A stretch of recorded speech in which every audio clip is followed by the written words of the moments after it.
James Witham, Down and Nerdy Podcast. Charles Maida, thank you so much for doing this today. I really appreciate it. Pleasure. Thank you.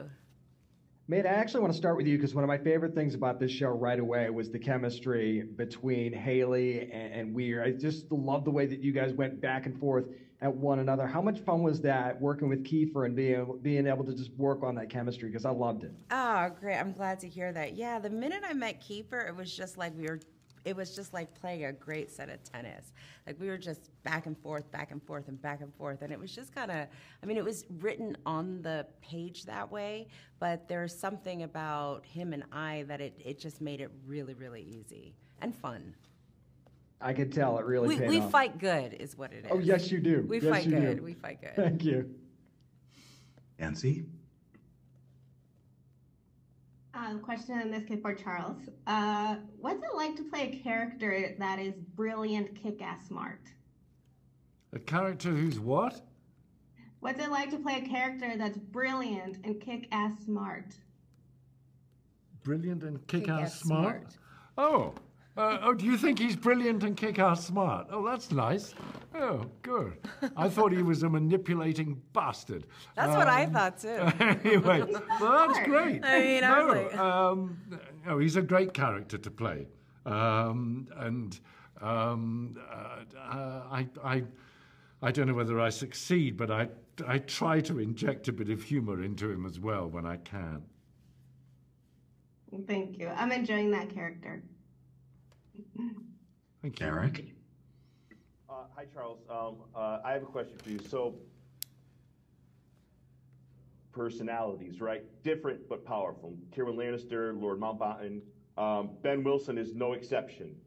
He also brings a level to the unknown, which makes him almost more frightening. As you progress through your filmography, do you feel as if your process changes? Does it remain the same? Is it dependent on projects?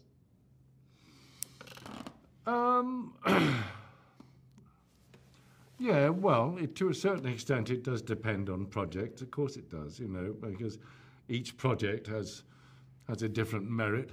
But I mean, that's the really wonderful thing about this job that we do, that we're all lucky enough to do because we love doing it. Whereas so many people just have to do a job to pay the bills, We do a job that we love. And actors should never retire, because if we retire, there's nobody to play old wrinkly people.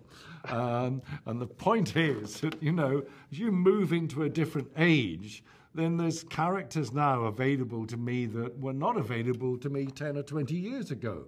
And long may it continue. Thank you for that. Thank you. Jamie? Hi, Jamie Ruby, Sci-Fi Vision. Thanks for talking to us. So this is for both of you. Can you talk about how important something like trust is to your characters? Because obviously they're both very hesitant to trust each other, but I have a feeling that's going to they're going to rely on each other later, let's say, probably. Yeah, I mean, I think that's one of the big themes of the show is who and what can you trust? Like, who can you trust, like, on a big scale?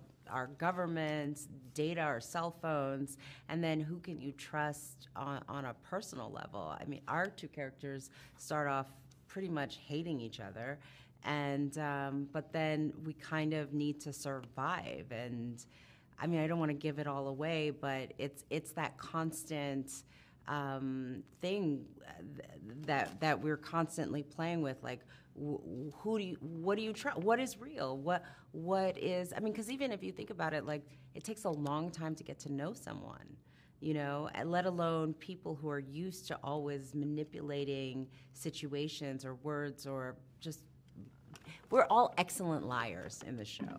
And so, and then we kind of band together. So it makes for interesting dynamics.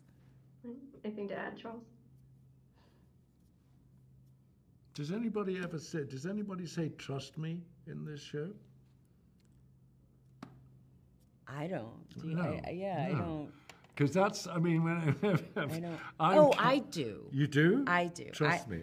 Well, I don't say trust me. I tell Weir that, like, it's no way to live. Oh, I tell him that he's gotta, like, at this point, because he's got to trust me because I'm in it with him. Yeah. I do. Yeah. I mean, it's a vital element in any relationship, whether it's personal or professional. And for me, because I've become cynical if I wasn't before, but if somebody says, trust me, the hairs go up on the back of my neck for a while. All right, thank you, both of you. Jim. Charles, Maida, I'm going to start with, I think I have a theory here.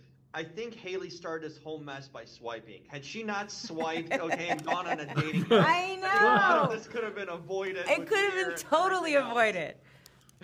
You're 100% right.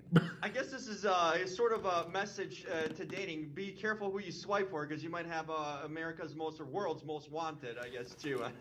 But I mean, it's always true, right? Like, be careful, like, who you date. I mean, of course. Yes. The cautionary tale starts, I think, tale. early on in that aspect. Yes, absolutely.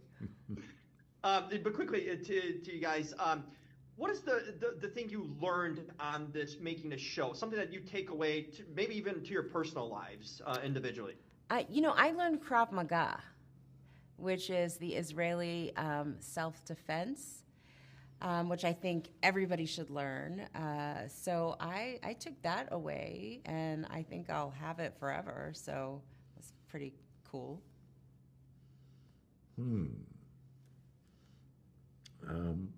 I don't know is my honest answer to that question. Fair enough. Sorry. Thanks, guys. Right, and going in reverse order, back to Jamie. For each of you, what part of your character did you have trouble connecting with? Was there any thing you can think of that maybe you had trouble connecting with? The amount of lines, the amount of talking that Ben, there are 2 or 3 occasions when he basically delivers a lecture. And, learning lines is part of our job, and I'm reasonably good at it, but I'd rather not have to do it. I'd rather do something with a look than a line, and I had a hell of a lot of lines in this. Is that relevant to what you've just asked? I don't know. I've lost myself. Oh, that works. That works. What about you, Maida? Well, it wasn't that I had trouble connecting, but I'm playing a very talkative person, and like her energy is super high up here, and so it wasn't that I didn't connect to it. It just it's like a different energy, and kind of like a little chat. Like not I wouldn't say difficult to connect to. I would say each character you play, you've got to kind of it's great when there's a challenge, and it was a little bit of a challenge because she talks a lot. All right, thank you. Eric? Maida, there's a really wonderful scene in episode 3 where you're at the table, but the audience doesn't know you're at the table until it pans back. So the conversation's about you without people knowing you're there. What's it like at the end of that scene? You're with Charles, you're with Kiefer.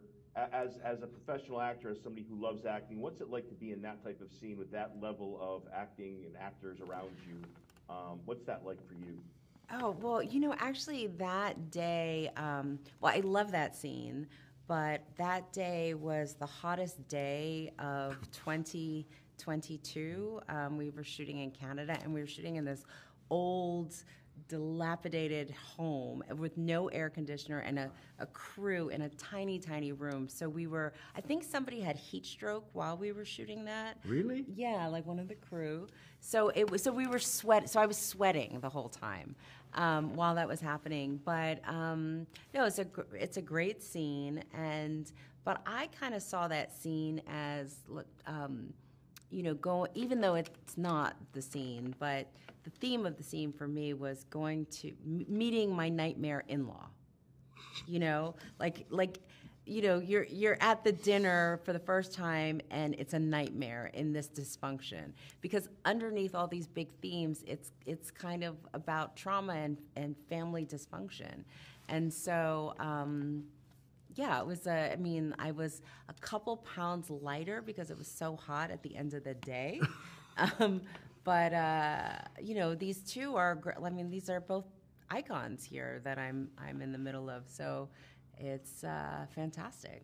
I mean, and I was a little skinnier, so. Thank you for that. All right, that's all the time we have today. Thank you so much for participating in this roundtable. Please say your goodbyes as you exit. Thank you, everybody. Thank you. Thank you. Bye.